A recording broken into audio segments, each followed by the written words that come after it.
타임즈. 더 막내 작가와 함께 시선 집중의 문을 열겠습니다. 어서 오세요. 네, 안녕하세요. 더막갑니다. 빵꾸쟁이님이 위드 코로나 시작이네요. 다들 힘내시고 방역도 철저히 하시고요. 좋아요, 구독도 확실히 즐거운 한 주 되세요. 라고 인사 보내주셨습니다. 네. 초원님은 11월의 첫날입니다. 2021년도 이제 2달. 남은 한 해 잘 갈무리하시고 쌀쌀한 날씨에 감기 조심하세요. 라고 인사해 주셨어요. 네, 우리 애청자 여러분들 진짜 감기 조심하셔야 됩니다. 자, 에이스타임 가시죠. 네, 국민의힘 대선 후보가 누가 될지 운명의 한 주가 시작이 됐습니다. 지난주 금요일 원희룡 후보는 이 자리에 나와서 원을 찍으면 원이 되고 원은 이재명을 잡습니다. 라면서 이재명을 넘은 후보는 나밖에 없다. 주장하고 갔죠. 그리고 유승민 캠프에 오신한 종합상황실장은 윤석열 후보는 본인이 말한 공정과 정의에 흠집이 난 불안한 후보다. 청년과 수도권, 중도층의 확장력을 가진 유승민만이 승리할 수 있다. 이런 호소를 하기도 했는데요. 잠시 후 8시 30분부터 이어지는 유튜브 라이브에서 윤석열 캠프와 홍준표 캠프 인사들의 격돌이 준비가 돼 있습니다. 네. 두 캠프의 마지막 호소는 여기서 좀 들으실 수 있을 것 같은데 어제 있었던 본경선 마지막 TV 토론을 잠깐 돌아봤으면 좋겠어요. 네. 제이비가 보셨는지 모르겠지만 화제가 된 장면을 오디오로 먼저 듣고 오시죠. 중도 확장성 말씀을 하셨는데 물론 뭐 중도 확장성이 보니까 민주당의 아주 확장성이 높더라고요. 민주당 지지자들한테. 근데 또 민주당 후보를 넣어서 다자간으로 할 때는 오히려 또 낮으십니다. 그러면 이게 소위 이제 뭐 홍준표라고 안 하고 꿔준표라 그래서 본선에 가서는 전부 민주당 찍을 사람들인데 그걸 확장성이라고 생각을 하십니까? 최근에 이재명 이기는 후보는 저밖에 없지 않습니까? 아니 이재명 생각하는 사람이 후보하고 없는데. 1대1로 경선 붙이는데 거기에 역선택이 들어온다고 생각하십니까?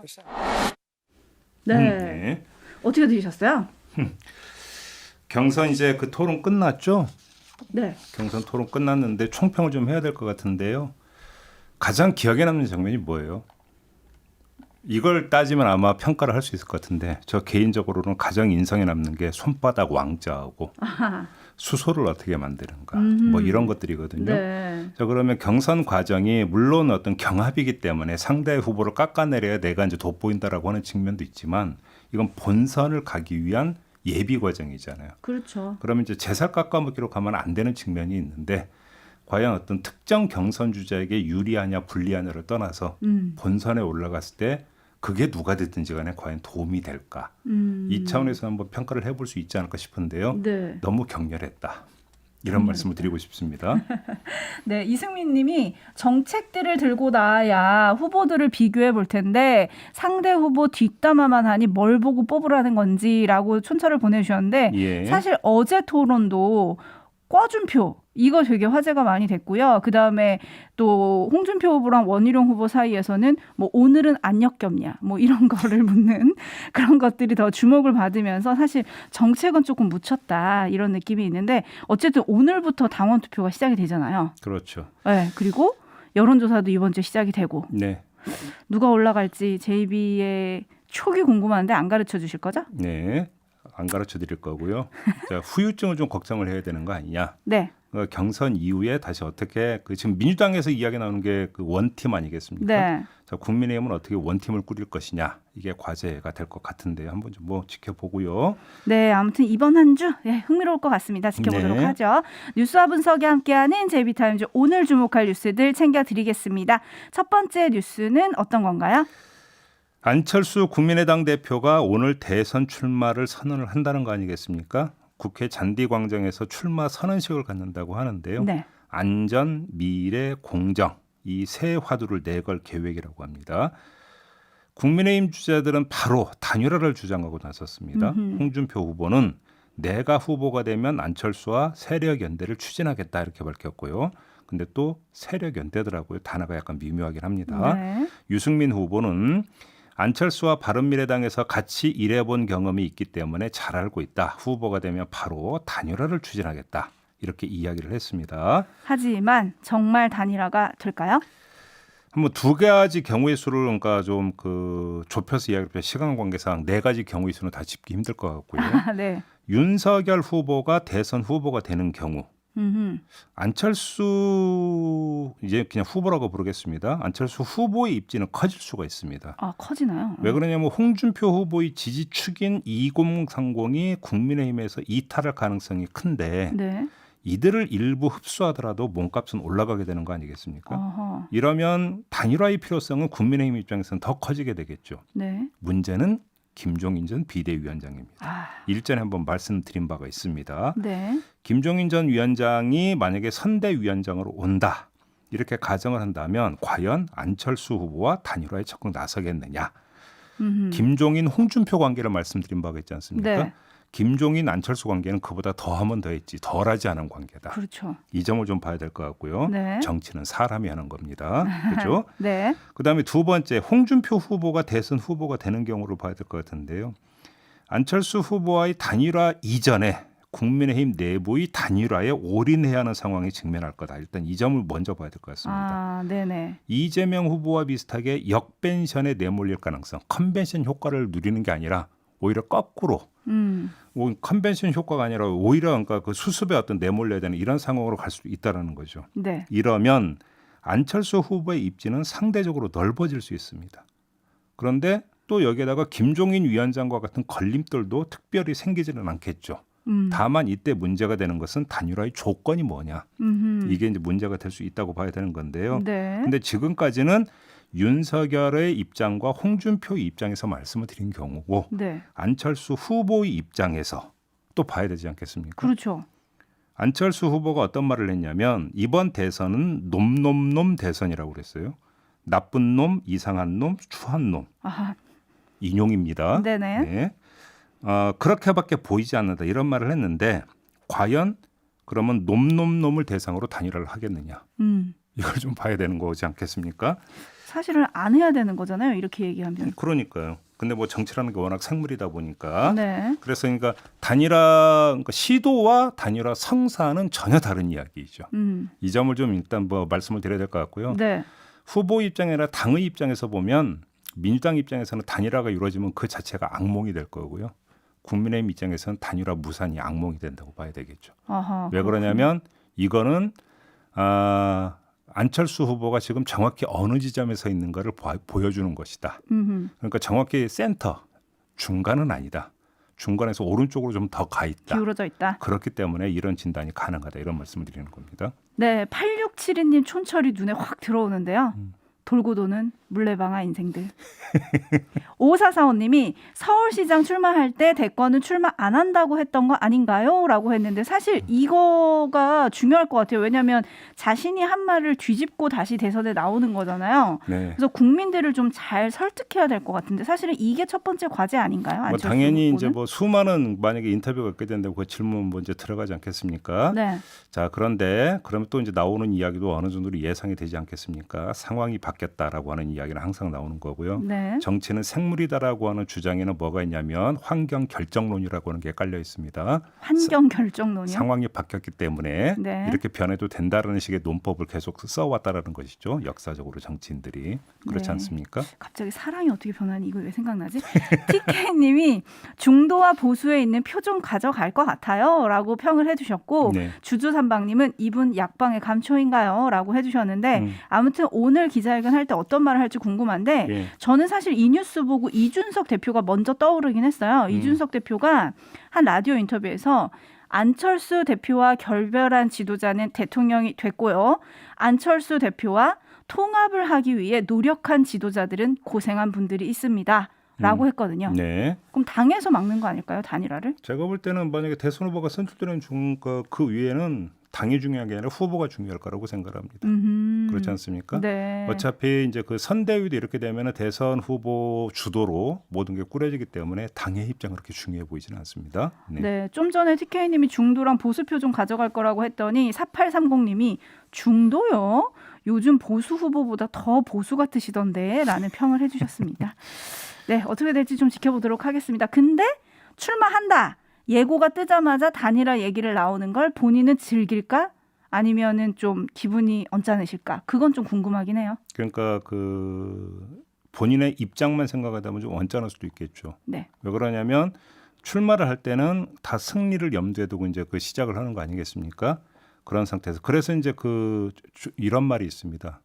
그 정치를 보면은 법칙이 하나 있는데 국민은 다 아는데 정치인 본인만 모르는 경우가 종종 있다. 네. 이런 이야기가 나오기도 하기는 하는데요. 근데 또 이제 상황이 바뀌게 되면 또 체감을 하게 되면서 여기서 이제 어떤 전략이 또 수립이 된다. 이런 이야기로 연결이 되겠죠. 알겠습니다. 저희가 또 인터뷰를 요청하고 있으니까요. 직접 만나서 이야기를 들을 수 있었으면 좋겠고요. 제비타임즈 다음 주목할 뉴스는 어떤 건가요? 이 주말에 이재명 후보 이른바 로봇계 학대 논란이 계속됐었습니다. 네.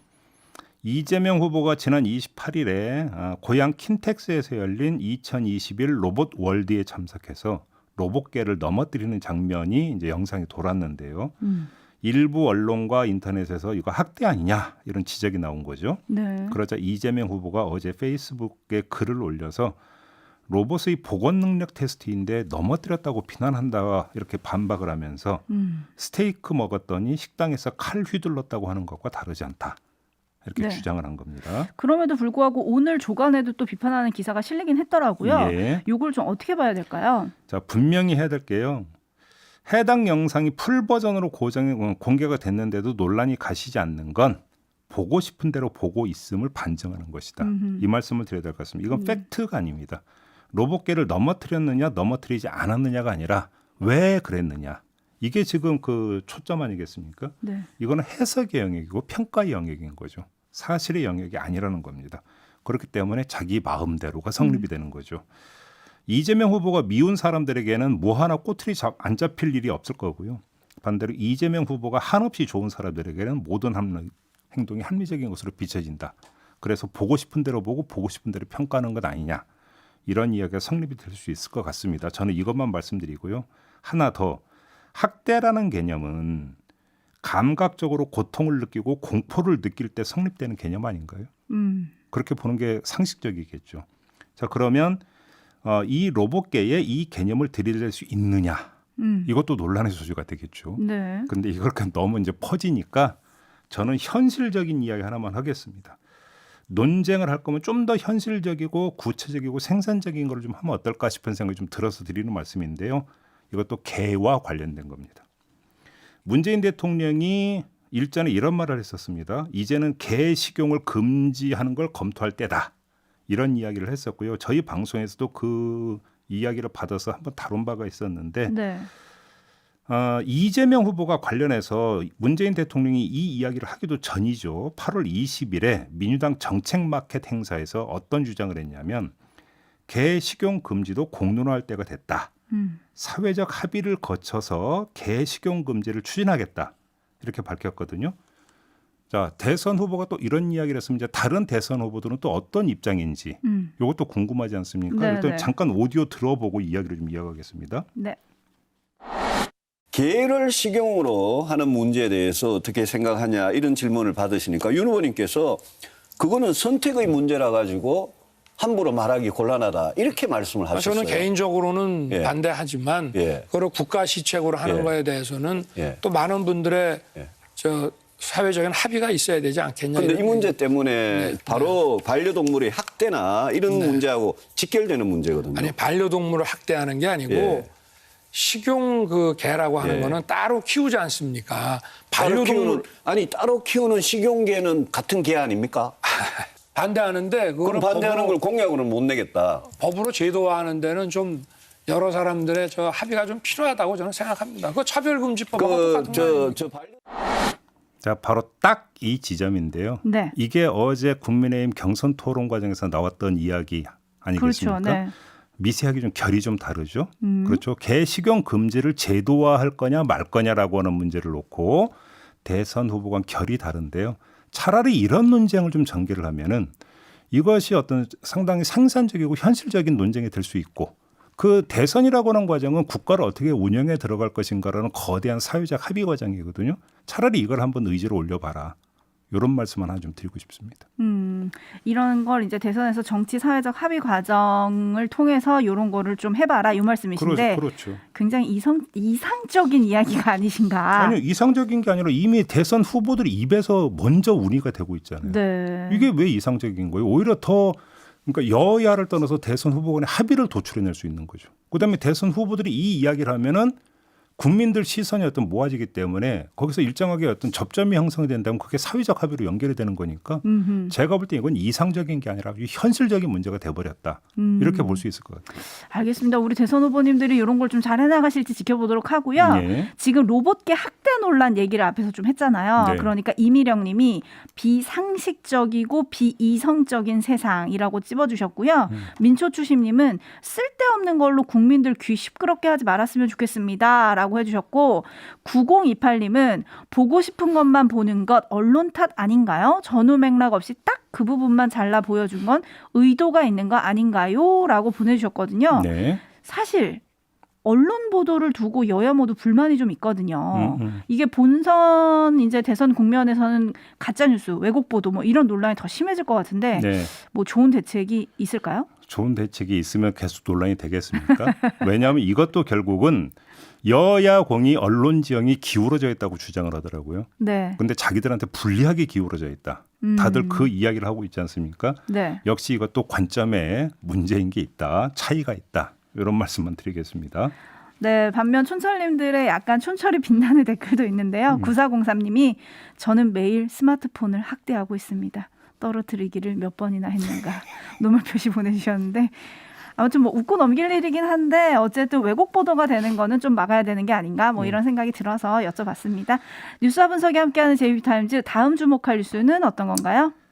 군대 급식 문제가 불거지지 않았습니까? 그때 국방부가 어떤 대책을 내놨냐면 민간 조리원을 더 많이 투입하겠다 이런 대책을 내놓은 바가 있습니다. 네. 현재 2,278명인 정원을 내년에 3,188명으로 늘리겠다 이런 내용이었습니다. 그런데 이제 내년 예산 편성이 이루어지지 않았습니까? 네. 이걸 들여다봤더니 군 민간조리원의 월급이 얼마냐? 187만 9천 원으로 잡혀 있다고 합니다. 시급으로 따지면 8,990원. 근데 이게 문제가 있는 게 내년도 최저임금이 시급으로 따지면 9,160원이거든요. 이거보다 오히려 170원이 더 적은 겁니다. 그럼 누가 오나요? 어떻게 오겠어요? 누가 와서 일을 하려고 오겠습니까? 오기는커녕 오히려 빠져나가는 상황인데요. 이 중도 퇴사자가 2018년에 105명, 19년에 103명, 20년에 231명, 그리고 올해 8월 말까지만 212명이라고 하니까 중간에 그만두고 짐 싸는 사람들이 갈수록 늘고 있다는 거 아니겠습니까? 올해 정원 2,278명의 실제 인원은 1,970명.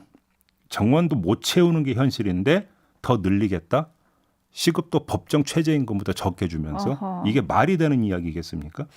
누가 여기에 오려고 하겠습니까? 그런데 더 기가 찬 건 국방부의 해명인데요. 시급도 못 채운다. 이런 그 비판에 뭐라고 해명을 했냐면 민간 조리원 식비를 포함하면 최저임금은 넘는다. 이렇게 주장을 했다고 합니다. 네. 아니 근무 시간에 밥 먹으니까 식비 포함하면 시급은 넘는 거 아니냐는 주장인데 이게 지금 성립되는 이야기입니까? 네. 참 기가 막힌데요. 이런 식의 그 대책으로는 바뀌는 게 아무것도 없죠. 그잖아요. 없죠. 네. 손맛은 정상에서 나온다고 하는데 군 급식에 정상이 들어갈 여지가 이렇게 되면 있겠습니까? 없죠. 일도 없죠. 네. 네.